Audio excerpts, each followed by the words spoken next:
Main experts on subjects that are in the news. I am Monojit Majumdar, editor for explanatory journalism at the Indian Express. This session is about India's population, and we are discussing what would have appeared a few years ago to be a rather un-Indian concern, which is the slowing rate of growth of India's population.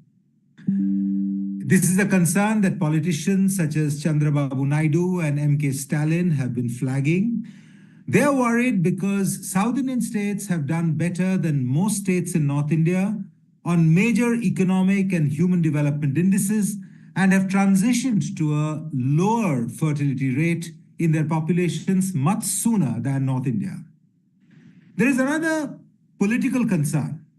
Apprehensions have been expressed that if the proposed delimitation of parliamentary constituencies takes place on the basis of only population and to the exclusion of other indicators, then the South could end up becoming irrelevant almost in national politics, because any party or alliance that is able to dominate the North could well end up having enough seats in the expanded parliament to rule the country without any representation from the South. Now, this is not going to happen probably, but this is the concern right now. But our concerns this evening are to understand this phenomenon. How fast is India aging? Why are some states aging faster than the rest? And can government incentives persuade people to have more babies, as Mr. Naidu has suggested? To explain these and other questions, we are honored to have with us this evening demographer and population studies expert Srinivas Goli, Associate Professor at the International Institute for Population Sciences in Mumbai. Dr. Goli, welcome to the Indian Express. Thank you for your time. We are very grateful to you. Speaking to Professor Goli will be my colleague, Assistant Editor Nikhila Henry. Nikhila will be in conversation with Dr. Goli for the next 45 minutes or so, after which we will take some questions from the audience. Today's explained event is brought to you by our partner, Plutus IAS. My thanks to our partner. Thank you all for joining and welcome once again. Nikhila. Yes, thank you, Monojit.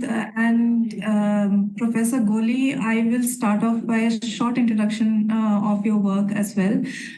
Professor Goli's work is, it looks at the intersection of caste, religion, and other inequalities and its relationship with demography. So he will be throwing light on not just the aging concern in India, but also why it is happening and who will we be able to hold responsible for it? So let's start with the question, is India aging? And at what rate is India aging? Yeah, India aging is a real concern, India is a large country. When you say India aging, it's not that entire India is aging. There is a lot of demographic diversity. If you look at South Indian states, yes, they are now they have crossed the dependency ratio or older dependency ratio above 15. Most of them now around 18, 19, and Kerala is almost 20, above 20. So that is more than 1/4 of the aging population is dependent on the working age population. If you look at South, I can say, yes, it's aging. And also, it's not just South, but also in the few states in the North also you need to take into consideration, like Punjab, Himachal, and also in the East, West Bengal is one of the lowest fertility rates. So these are the states now currently entered into, you can say that they are in kind of in a aging crisis or like aging burden. They are now sharing higher aging burden. But there are also states where now you have a fertility rates slightly above the replacement level fertility. but it differs for urban to rural areas. Okay.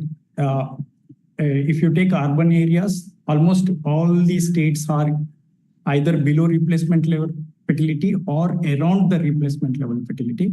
But in the rural areas, if you combine urban rural overall, then two states like Uttar Pradesh and Bihar now still have like moderately high fertility. I can't say high fertility, so moderately fertility.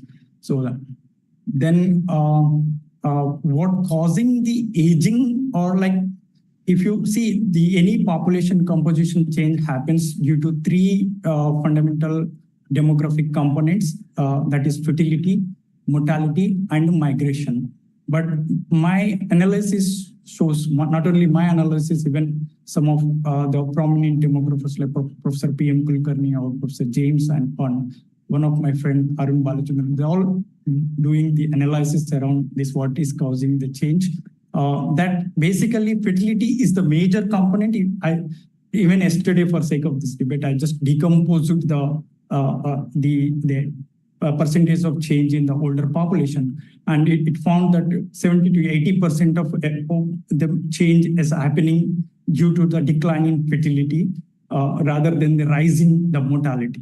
Okay, when you have a decline in fertility, the aging population rises because because in the proportion of child population declines in the overall population, that gives the relative rise in the older population.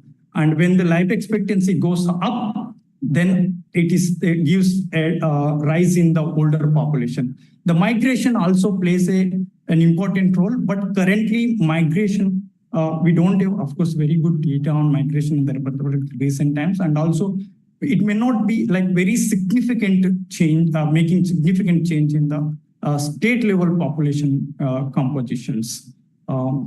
But whereas it is concerned like aging, whether if you ask me a specific question like whether we are aging fast, I say yes, because if you compare the developed countries, okay, I just take one example that the doubling of older population to double the older population from 7 to 14%. For France, it took 120 years. For Sweden, it took 80 years. But that same percentage, like 7 to older population in a population 7 to 14%, is just taking only 28 years for India to double the older population from 7 to 14%. And if you look at the state level, it is much lower. Many of the South Indian states are doubling their older population just in doubled and even still doubling the older population even less than 20 years. So that if you take these statistics, yes, India is aging faster. And also you need to also think that, in a typical demographic transition model, it is the socioeconomic development, then change in the medical technology, reduction in the mortality, improvement in the survival. That is the change, and the fertility is a response to that, and then fertility starts declining.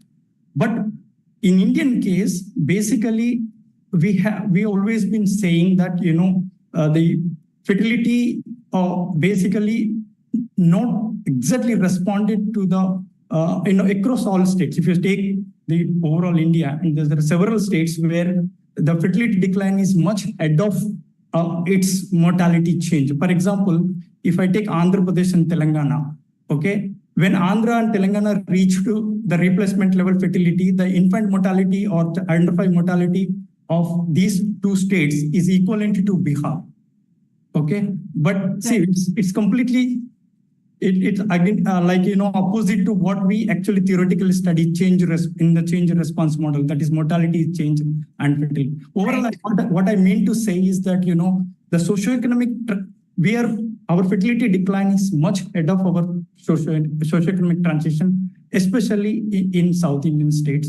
Today, the TFR of Andhra Pradesh, if you go by SRS report, latest SRS report, TFR of Andhra Pradesh is 1.5. But what is the the per capita income of Andhra Pradesh?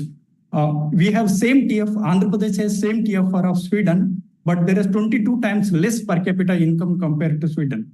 And also similar kind of differences in the education and other healthy life expectancy, living standards and all. So we have declined our fertility much faster at a lower socioeconomic standards, and we are aging at a very low age, socioeconomic standard compared to, suppose, the dependency ratios of these states are more really equal to certain states where they have much higher per capita income or much higher literacy rate than. So this is the concern. Then we need to deal. Of course, when you have a problem, we need to find solutions. Right. Dr. Goli, what I wanted to ask is, you mentioned a lot of theoretical terms. So, maybe we can get into slightly more elaboration, you can slightly elaborate it a bit more. Like, for example, when you say that, replacement level fertility, right, and dependency ratio, if you could explain, by 2046, India's elderly population is going to be will surpass the population of children below 15 years of age. So while explaining your terms, can you please tell us, what it would mean for the country? For example, it is if the elderly population actually goes higher than that of children, what does it actually mean for the country? Yeah, when the dependency ratio, when the old age dependency ratio crosses the child dependency ratio, that means that there are more older population depend on the adult population. Like, basically what is dependency ratio? Dependency ratio is how many number of dependent population per 100 working population, right? So when the old age dependency ratio is high, then child dependency ratio is less, means there are more or older population dependent on per 100 working age population. That is, but if you asking me to explain in terms of what is its implication in a larger domain, basically, if you go by our demographic science or the general demographic theoretical knowledge, you might have heard of the windows of opportunity and demographic dividend words, okay, which are really discussed in the both in the public platform as well as in the academia. So basically, when a demographic transition happens, there is a stage where you have lesser dependent population and more working age population. Basically, if you go technically, then when the child dependency ratio goes below 30, that is means below 30, less than 30 child dependent per 100 working population. And then the same time, when the older dependent population, that is older dependency ratio is also less than 15, that is less than 15 older population dependent on 100 working age population. So if that is the situation where you get a window of opportunity, that is the more working age population and lesser dependent population, more production and more savings, lesser consumption. So that actually gives that means consumption is less than the production and savings. That's in the life cycle. So that is the period where actually you reap the economic dividend out of the demographic bonus or demographic opportunity that you are getting. India has entered into this phase in 2005. In 2015, the ratio has become strong and it will last up to 2061, but more effective until 2045. So, but the problem with this, because of there is a faster aging, there are several states now already crossed this 15 bar, like, the old age dependence ratio 15 bar. So that soon they will go out of this windows of opportunity period. So but India already benefiting out of the windows of opportunity period. Even my own analysis says that we have the private savings have been increasing. We have analyzed the postal savings. And the savings that have been entering into the bank. So we can see indirectly there are in several ways of that, there is a demographic bonus that is happening. But at the same time, because of this faster aging, the window available for us, for the India, because of the fast decline in fertility and fast rising in the aging population, the window, that period that is available for us is smaller than what we have seen in the developed countries or in the East Asian tigers. Right. If I get you correctly, we are basically aging before reaping the demographic dividend. Is that the right way to put it? Yeah, because what I can say that I generally say is India getting old before getting rich. That's the okay.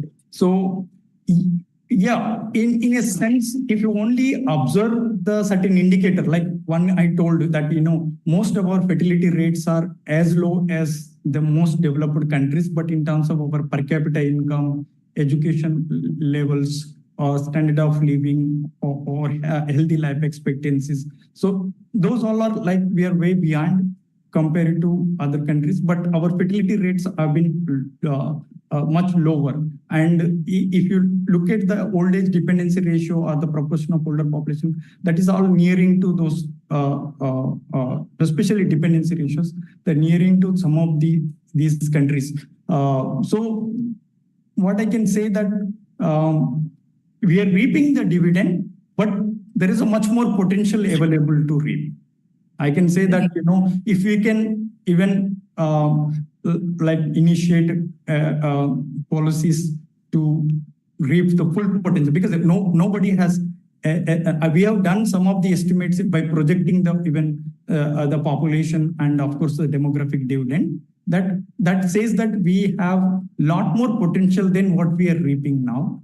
So, but of course, we have to be much more than what we have right now, right? Yeah. So, see, another thing which I wanted to ask you is, now we are saying that India is aging. At least some parts of India, are aging faster than the others. But are we prepared to age? If you can elaborate slightly on, what it means to be an older person in India, and what is the preparedness that we need to basically age, right? Do we have that?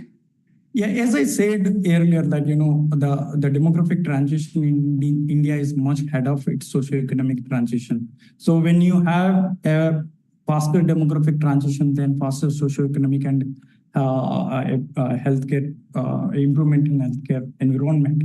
So then what happens is you have quickly you have not get rid of your burden in that maternal and child health care and the primary health care, that communicable diseases, but suddenly there is an onset of non-communicable diseases, and suddenly there is an onset of curative and palliative care. There are if the 80 plus population, 70 plus population is coming quickly into the population, adding into the population, then suddenly your non-communicable disease and palliative care burden goes.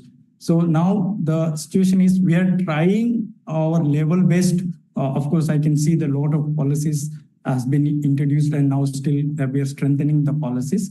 But of course, there is a bigger challenge ahead to deal that, especially there is a sudden onset of the non-communicable diseases owing to the fast rising the aging population. And also, one more thing we need to remember that the elderly, because most of the elderly are involved in informal sectors.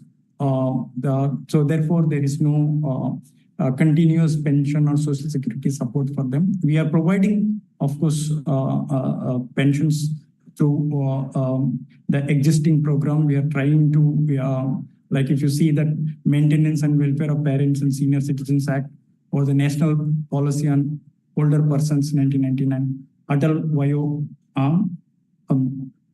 Abhyuday Yojana, or Indira Gandhi National Old Age Pension Scheme, Atal Pension Yojana, Senior Citizen Savings Scheme. So there are a lot of policies in place. Hopefully, we are, it's a big challenge as we are aging at a very lower socioeconomic status.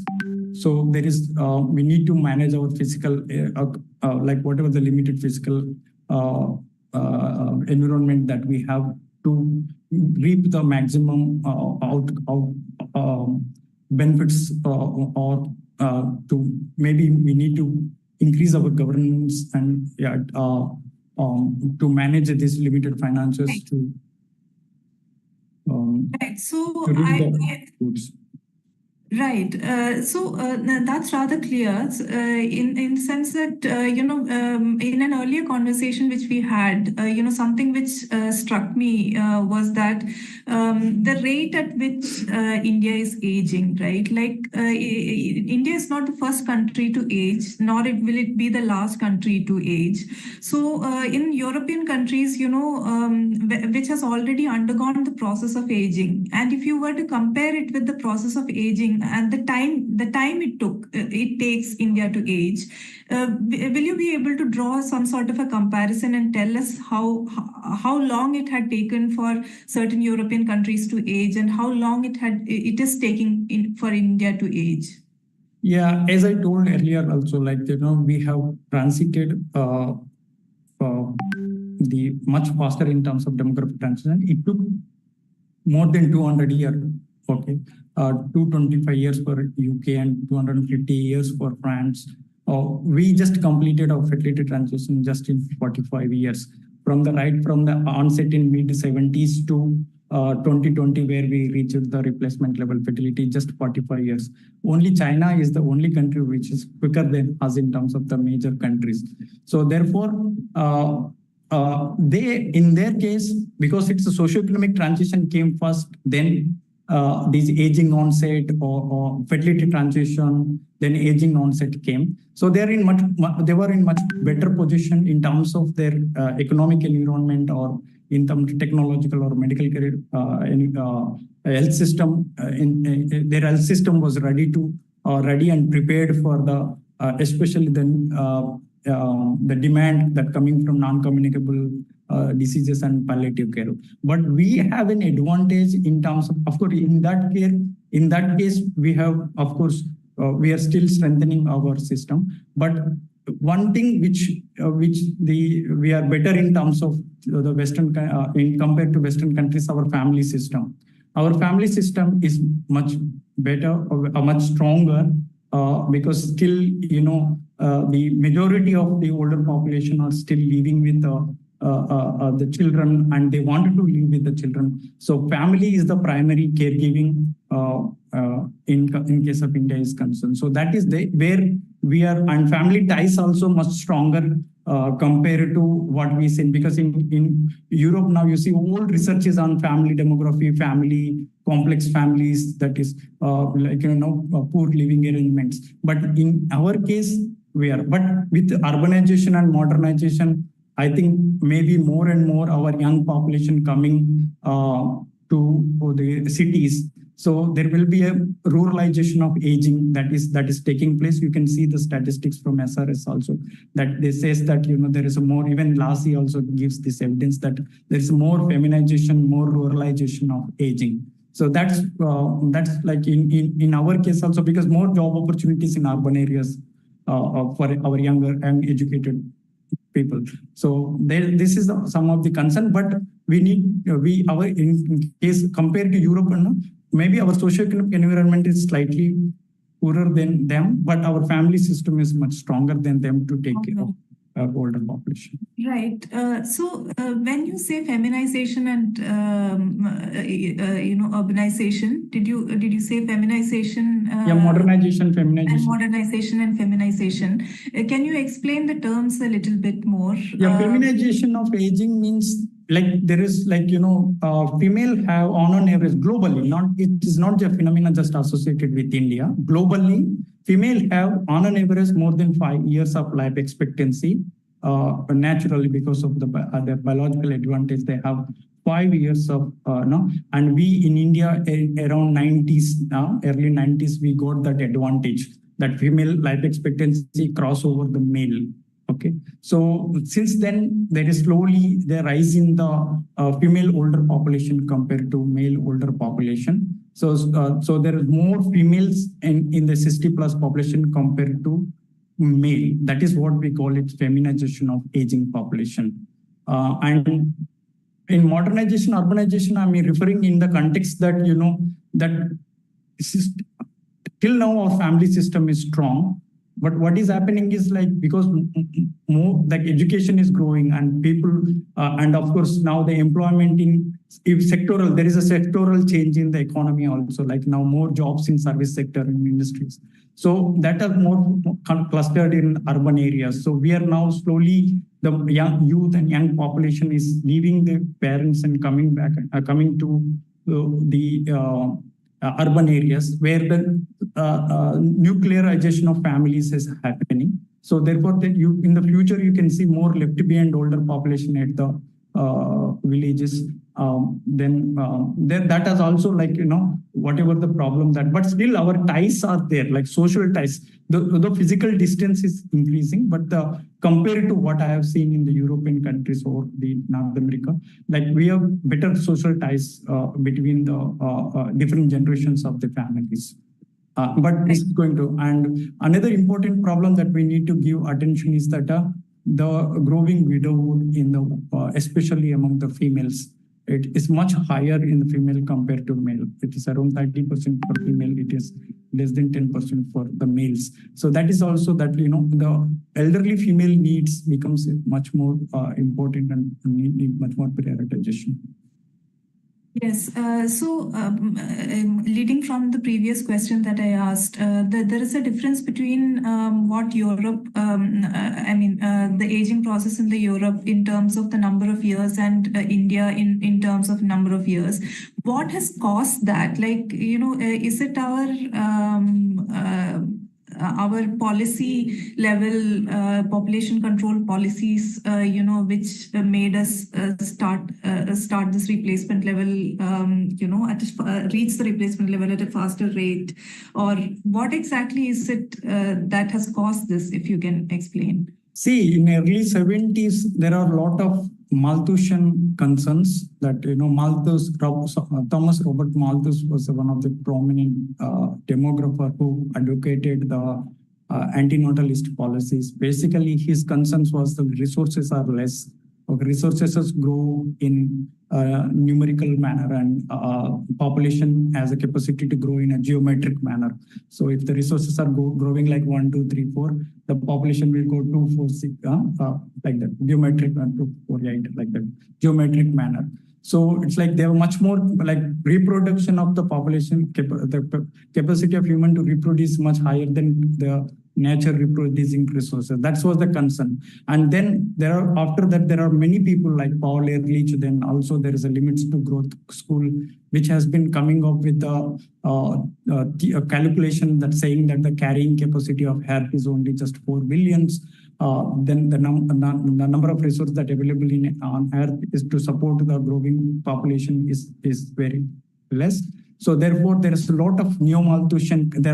All Malthusian followers have advocated the neo-Malthusian concerns, and then they are coming up saying that population explosion is one of the biggest threat to the sustainability of Earth. Then population, they described, even Paul Ehrlich even went to describe population as a bomb. So these all concerns have been taken by international organization, then started advocating it across the developing countries. And we also, that time, we are also facing the food shortages and all. So we responded to the international concerns. We have responded to the international the conferences that has been going in the world at that time in terms of the population explosion concerns or population growth problems. So then we have adopted, and India is the first large major country to adopt officially the family planning program. And since mid-70s, we have advocating the family planning program, but we have pursued it more judicially or rigorously, I can say that, with a targeted approach. And South Indian states have adopted it in a slightly better, I can say that such a more rigorous way than the North Indians in terms of the family planning targets are concerned, especially the female sterilizations. So that's the reason why, because of the better implementation of family planning program or a rigorous implementation of family planning program, that we have able to decline fertility much faster than or at a lower socioeconomic levels.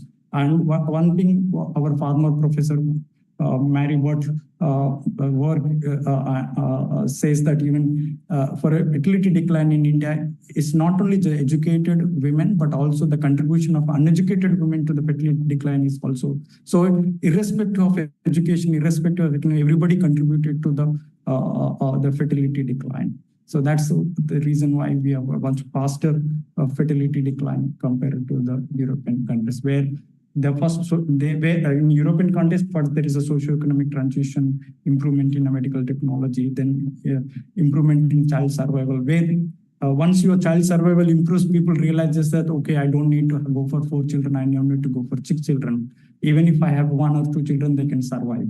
So that's where they then decide that, no, I can have only 1 or 2 children like that. But in our case, okay, that's right.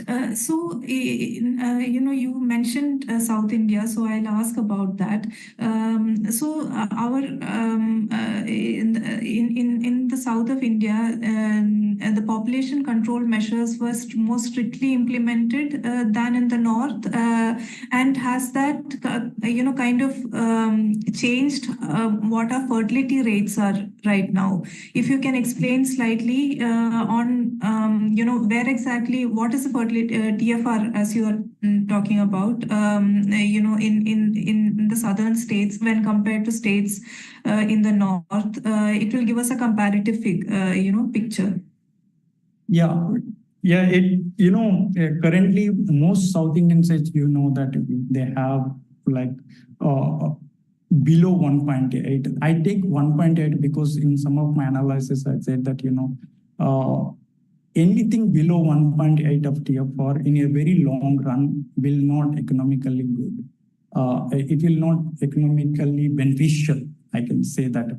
So if most South Indian states now have below 1.8, and some of them even very low, like 1.5 for Andhra Pradesh, and Tamil Nadu 1.4, then Kerala 1.5, the Karnataka 1.6. But when you say that, but there are states in both in north and as well east which have much lower fertility. We don't forget about West Bengal, which is only 1.4 of fertility according to the latest SRS report, and then Punjab 1.5 and Himachal Pradesh 1.5. So except now the Bihar, that is 3, and the Uttar Pradesh, which is 2.7, except these two, most of the states now either at replacement level or very below replacement level. But for me, as a demographer, if I look at it, the more concerning is that urban fertility rates, which are ultra low. Even it is as low as South Korea, as low as Singapore, as low as Japan. If you see the, Jammu Kashmir has only 1.1, Himachal Pradesh has 1.1, West Bengal is 1.1, and fertility, just 1 child on an average in urban areas of these states. Then why I am more fearing about it? Because if you look at any country, we are going to more urbanize, right, in the future. Like, the urbanization process may not be stoppable. Like, it's very difficult to stop urbanization, modernization. So in the future, if there is more urbanization and if there is more cost of living, if the cost of living rises, that's where the parents are more afraid of having more children, because cost of education, cost of healthcare, cost of having a good house. Even there are research in the Western context that, increasing the rent of the house and rental housing also leads to drop in both even marriage rates and also fertility rates. Loss of a job also leads to. Now, if you see the aged marriage in certain population is increasing because of unemployment, because there is no more waiting time, because in the marriage market, employment is becoming such an important parameter for getting marriage proposals. So therefore, even people waiting for a long, more and more people waiting longer for getting settled first. and have and go for marriage and have a child.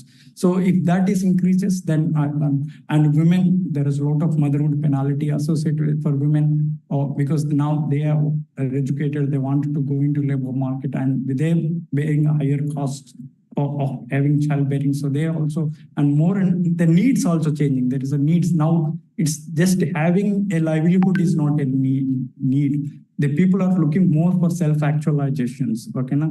Having a decent life, on having time for self, looking for self-esteem, more looking for an happiness in the life. So the needs also changing. It's just not the financial needs, but also it's like much higher, people looking for much more higher needs that are more personal in nature. So therefore, when that kind of changes, which is, we call it in second demographic transition theory, which we describe it in a second demographic transition theory. Like if that, of course, that full onset is not happen. It came in India, that kind of, because still we are in the later stage of first demographic transition, but these are the things that has happened, because in the future, there's all comes in, then fertility rates may further go down. And also one more thing is like, today, the slightly higher fertility, if I look at the couples who have a son preference, that couple who don't have a son preference. Okay, so we are seeing much lower fertility among the couples who don't have a son preference. And so because once we have tightened the PCPNDT Act, so they can't go for sex selective abortion. So that number have slightly gone down. So when you tighten these, then when they cannot go for sex selective abortion, the only way to achieve the desired sex composition in a family is to have one more child. Right? Try for one more child. So if you look at entire, not only South India, in entire India, if you look at between that. So when son preference goes down, then we may see much lower fertility rate. What happened in South Korea. Once son preference is gone down, the fertility rates completely plummeted, like just 0.8. Now the fertility rate, TFR of South Korea is total fertility rate on an average for a woman is 0.8, which is lowest in the world. So that's my fear as a demographer, because if I look at from the both theoretical, conceptual, and technical side. Right. So the more number of people who, when people don't want to prefer male children, the fertility rate tends to go down. And at the same time, there is low fertility rate between the, say, urban and rural population, between North and South and West India. So in all this, what is it that we can do to improve the fertility rate? Is incentivization of birth of children, is that a way forward? Or how do we deal with the fertility, with low fertility rate if it were to continue like that? See, recuperation, we call it recuperation of fertility. Like again, increasing of fertility through the pronatalist policies. It's very difficult. We have been writing, even the best minds like Professor Sonal Desai, who's teacher. So they have been saying that, not only many like Professor P.M. Kulkarni or across the world, people have been saying that, it cannot be reversed. And none of the countries except UK, where you have a slight increase, 0.1 to 0.2 increase after the implementation of pronatalist policies incentives. But I don't think that there is any example in the world that we can say that, the incentivizing of childbearing or going for marriage can reverse the fertility transition, or we can recuperate the fertility. Like it helps to increase the fertility. If you look at South Korea, they are giving 60,000 rupees. I converted it into 60,000 rupees per month for women, but women is not. There is not significant improvement. Japan is initiated government-based AI ops for matching the couples. Artificial intelligence they're using to match the couples and encouraging the couples to go for marriages and fertility. And European countries have the pronatalist incentives for encouraging the couples to go for births. But we have not seen a significant reversal in terms of the fertility. The only way, the recent evidence that some of the papers published in the Population Development Review and other important leading journals says that if you improve the gender egalitarianism, like that is means if the more men ready to share household chores and equal burden at the household level, that will give a confidence for women to have that means that reduces some of their motherhood penalty. Then it gives confidence to go. But again, in that, when the goals are increasing, the needs earlier, there's only financial needs or a livelihood options. But now the goals, as I'm saying, that more and more women thinking of self-actualization. Even for men also, they are aspiring in a social capillarity. We say that everybody wanted to rise up in the social order. So when on other side, your housing rents are increasing, inflation is going up. This cost of education, especially cost of education and healthcare cost are increasing. And if people then do a quality trade-off, so instead of having more children, less children and give a better quality of life to them. So therefore, and also as I said that now if you see that is aged marriage which is contributing more to fertility decline rather than the other proximate determinants we say in terms of contraception use or abortion, interpartum amenorrhea, that is, these are the 4 proximate determinants of fertility. So when your waiting time for settling life is increasing, like your waiting time to get a job, waiting time to settle down in a proper, with a secured incomes, having a house, if to secure that life, you're waiting longer as a single. So that is also going up. So therefore, it's very difficult to reverse it back. But just a small chance is that, if you improve the gender equalities within and outside within the household and in the labor market, that might slightly help women to at least to stabilize. Because if you look at European countries, fertility, if you see, most of them are 1.5, above 1.5, 1.6, 1.8, like that. But if you look at the most patriarchal, strong countries with strong patriarchal norms like East Asia, like South Korea or maybe China or Singapore and all, we have much lower fertilities compared to what we observe in the European experience. So therefore, if you more gender inequalities, more the patriarchal norms, we tended to have a much lower fertility after reaching the replacement level fertility. So in the sub-replacement level fertility environment, it's the gender inequality which becomes a very important indicator for determining the fertility decline. So that is the only one small option for reversing not reversing, I can say that it's just a slight change in lab or to maintain the current level. But best example is within our India, Kerala. So you see, Kerala is the first country around 1997 reached the replacement level fertility. But if you see the Kerala, it is still 1.6, 1.8. But whereas the other states are going below that 1.4, 1.5. I think Kerala never came to that 1.4 level. So that's like wherever the states where you have a better gender norms, that they can slightly restrict, slightly can stabilize at 1.6, 1.8. That so around 1.7, 1.8, that's fine. But below that, it will be of course, the macroeconomic principles comes into picture that, then there where I can say my analysis says, people may disagree, but my analysis says that that anything below 1.8 is not economical for a country in the long run, because it's just not production, it's also consumption that is very important. Stimulating consumption in a population is also very important for economies.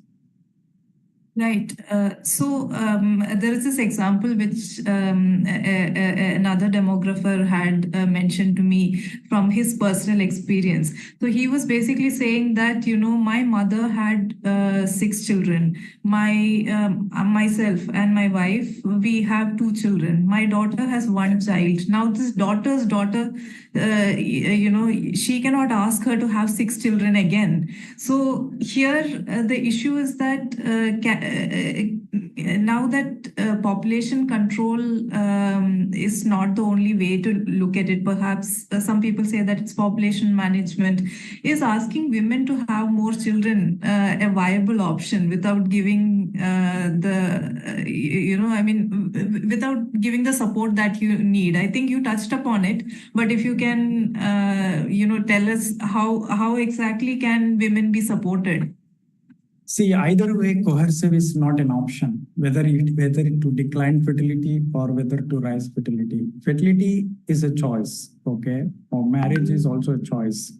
So it's like a freedom that if those who want to go for it, they will go for it. So those who do not want, so it's a personal choice, and individual takes decisions, sets their preferences based on the socio-economic and cultural environment they are living in.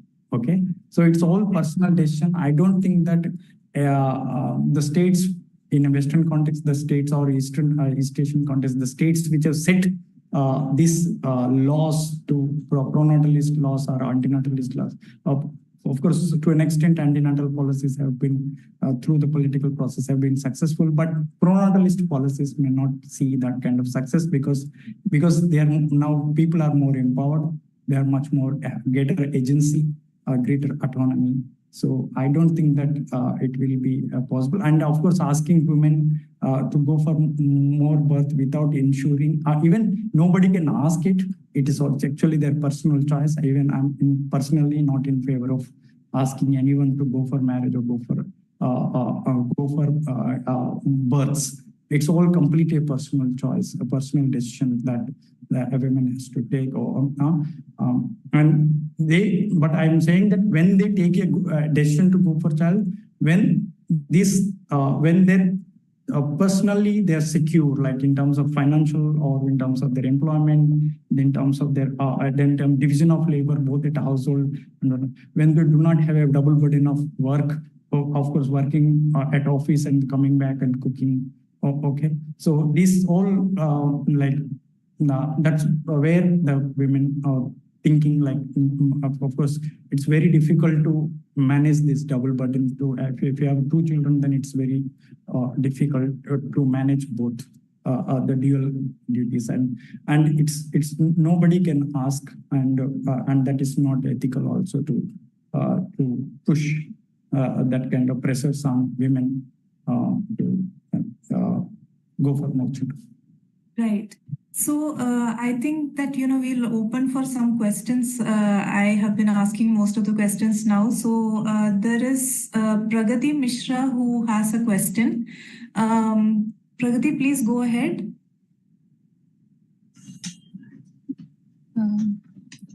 Sir, I want to ask that what role do cultural attitude towards family size and elderly care play in the aging trend? Can you translate that to me, because I could not hear her properly? Can you just state the question? That what I can understand is what culture plays a role in terms of aging care, elderly care in India. That's what? Yes, sir. Okay. In answering the Nikhila's question, I told that what advantage that we have compared to European countries is our family system and family ties. Okay, so still the family system, a family is an institution, is still in a kind of a golden cage. That's what Professor K. Srinivasan says, of one of the senior and prominent demographer.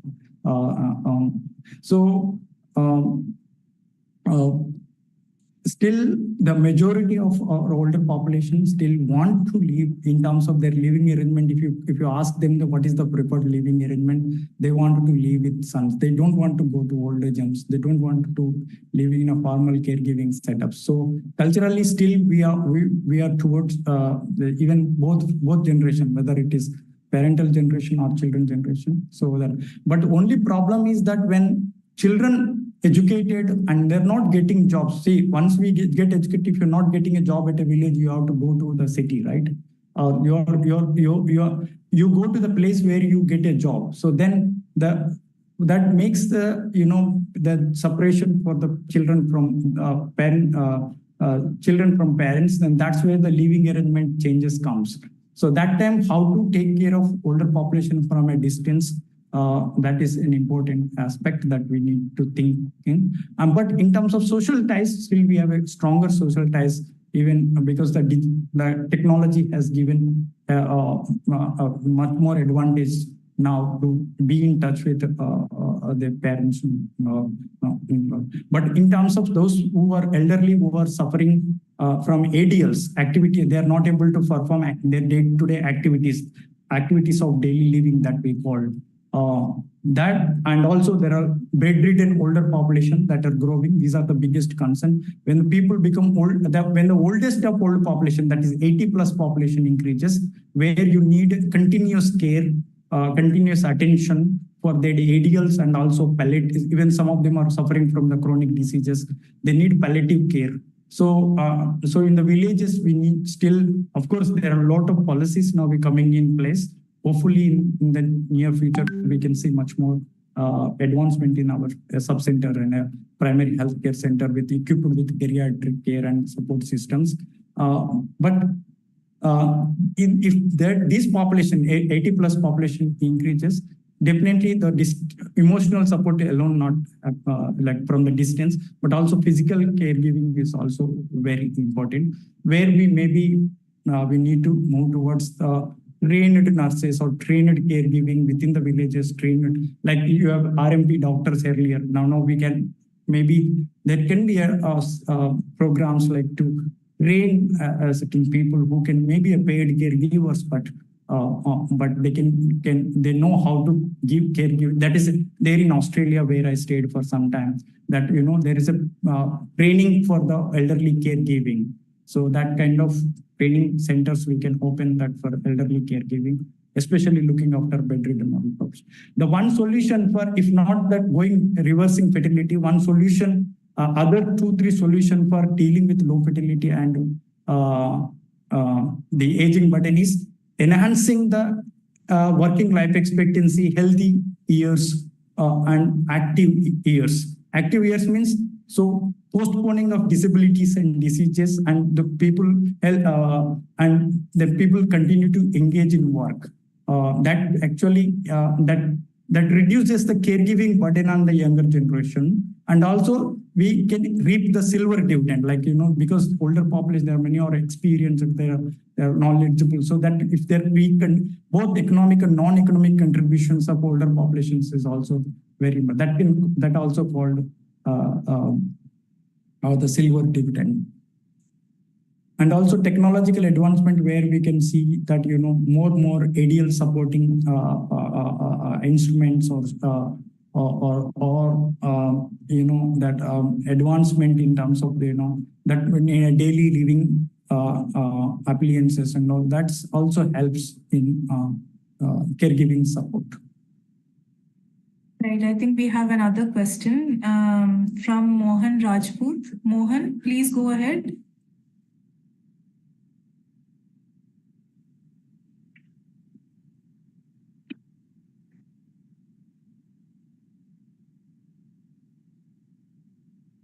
If he's not there, then we can go to the next question from Matthew Cherian.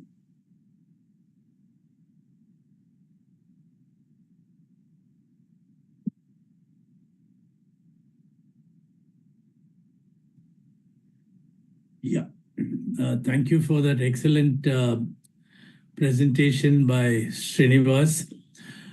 Actually, I've been working with the elderly for many years, and India has not geared up its policies for aging. For example, if you look at the pension regime, it is still 200 rupees for elderly above 60 years per month. And if you cross 80 years, it's 500 rupees per month. Our coverage at the moment is just 32 million when there are about 74 million who are below the poverty line. And at the same time, a smaller country like Nepal is providing pension to 42 million people and covering almost 80% of the elderly population. And if you talked about feminization of aging, and again, elderly widows are not being given pension. So what are we gearing up our country for this demographic explosion? And they will end up poor, miserable, and without any pension or social security. I think we should move to a universal pension regime, as is being done in many countries, if you want the elderly to survive and live a life of dignity. Is there a question for him? Yeah. Question is that our policies have not geared up. Can I comment? Sir, there is an article in APW which I have written along with a few other colleagues, some UNFPA colleagues as well. So basically, we have assessed all the not only the pensions but also the policies that is available for older. See, sir, now the old policies related to older people are scattered into different ministries, even from Ministry of Finance to Ministry of Railways to that at various levels there are some incentives, interest rates, and of course, but apart the pensions are the one of the important aspect among all that benefits that older population has been given. Yes, I agree that, but sir, we also need to see that, the physical condition of because we have aged very quickly. So now these rising pensions, of course, I'm not saying that there should not be a rising pensions. I'm telling that I'm not a right person to answer that why pensions has been less so low, but I'm saying that maybe the physical condition is the one that may be, because this fast aging is one of the consequences of the fast aging. That why we are not able to radically change the things or completely coming to deal the things. That's what from outside, what I can see, but I'm not a right person to.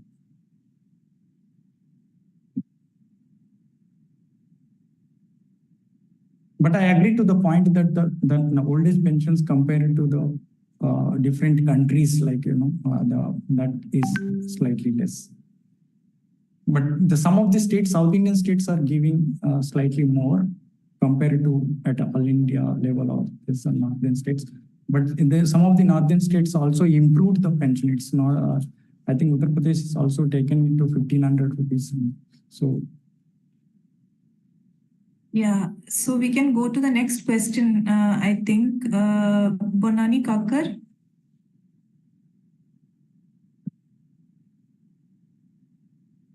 Yes, Bonani had to leave, so this is Pradeep Kakkar standing in for her.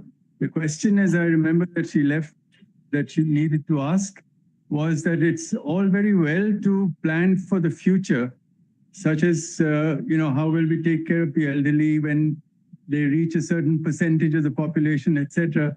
But it's the process of getting there, which is what is worrying when you think of the kinds of services which are currently available for the elderly and aging population, such as, for instance, services relating in the urban context, services relating to mobility. I mean, just getting around in a city is becoming virtually an impossible task for the elderly. Even as something as simple as walking, if you take a walk on the average footpath in an average city in India, you will realize how hazardous that simple task can be. Forget about driving as they do in Europe, or other forms of mobility, such as traveling between cities, etc. So how can we make the systems feel a sense of accountability and liability today in delivering services which they are supposed to be delivering and which are certainly not catering to the elderly?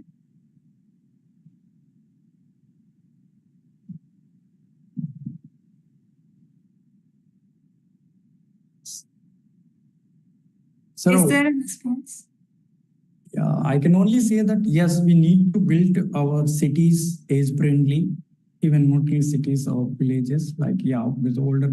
But sir, I'm not it's beyond my demography knowledge to answer. That's such a question. Right. We have a question from Leela Varki.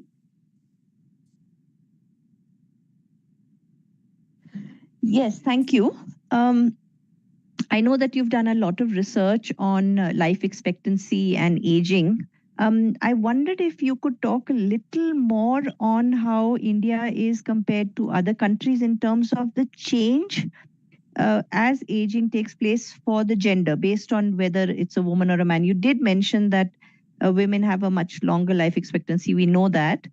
But is India anything unique about it, or are the women actually doing quite well in the aging population? We know that at birth, we used to have a problem at age 1 because of gender norms. But how does this kind of gender norm play out at the end of life and life expectancy at that, aging population? Thank you. Ma'am, if you look at the latest data, actually the excess female child mortality at younger ages also disappeared. Now the female, they got that advantage of child survival slightly. It's not very big, but older ages, yes. Now there is a gap which is slowly increasing, but women has not got their complete biological potential even at the older ages also. But there's a lot of mortality selection that is happening, of course, at both for male and female, but because we're the weaker people moving from one age to other age, the weaker people will die, and then there's a stronger people surviving into older ages. That way, like you can see that, the female have considerably gained the life expectancy, but not completely at the global level. For example, in just one example I'll give from child mortality. On an average, female have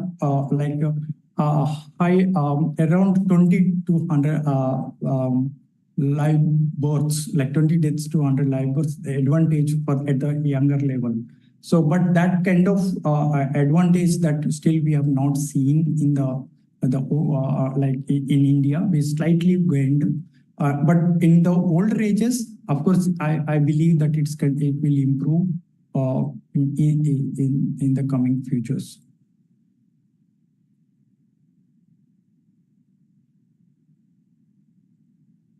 I do have a question.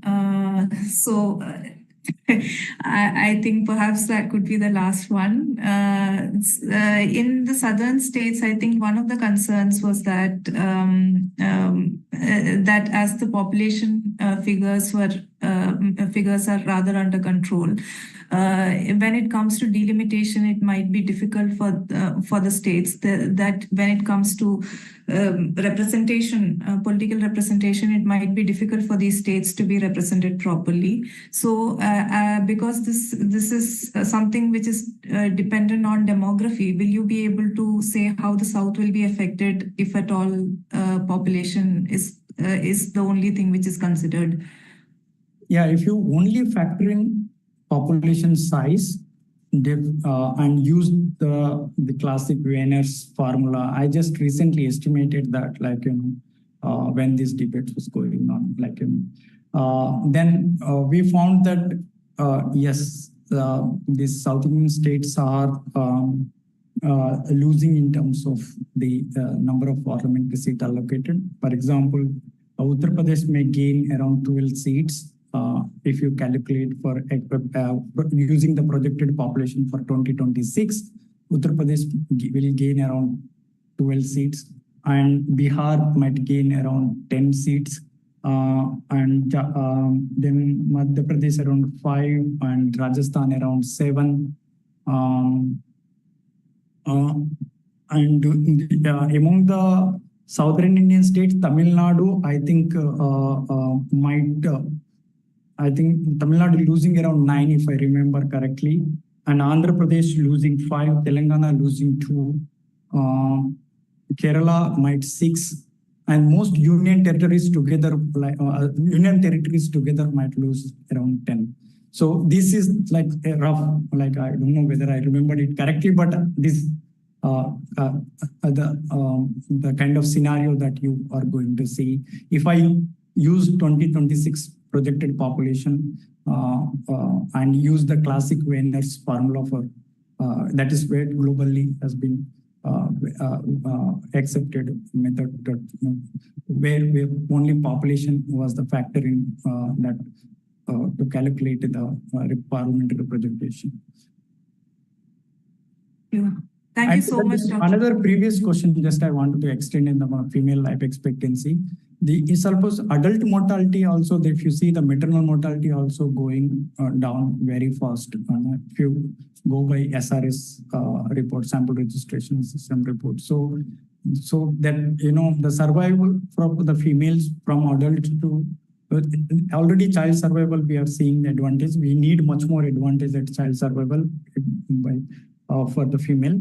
And at the older, at adult ages, 15 to 59, also, like if you see that if the maternal mortality goes further down, then this cohort will more enter into the older ages. So in the coming years, because of these two advantages, we might see more better life expectancy for the females at the older ages.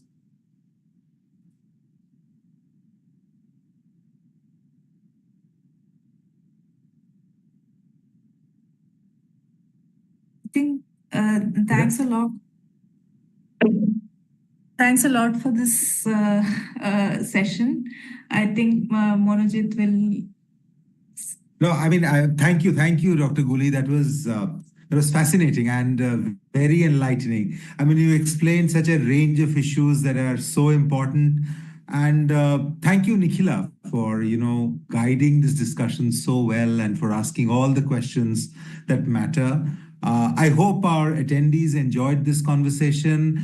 I mean, Nikhila, you can see the chat box. I mean, like about 70 plus questions open there. I think this is the most that we have had so much, well, a lot of opinion also there. So obviously people feel very strongly about this. So I'm really sorry that we couldn't take all the questions that we wanted to. I mean, that way we would have had to keep Dr. Goli here all night. But obviously we can't do that. But this conversation will be available on the YouTube channel of the Indian Express shortly. So do go back to it, share it, and guide others to check it out as well. Thank you for being with us, IS, one more time. Thank you, Dr. Goli. Thank you, Nikhila, once more.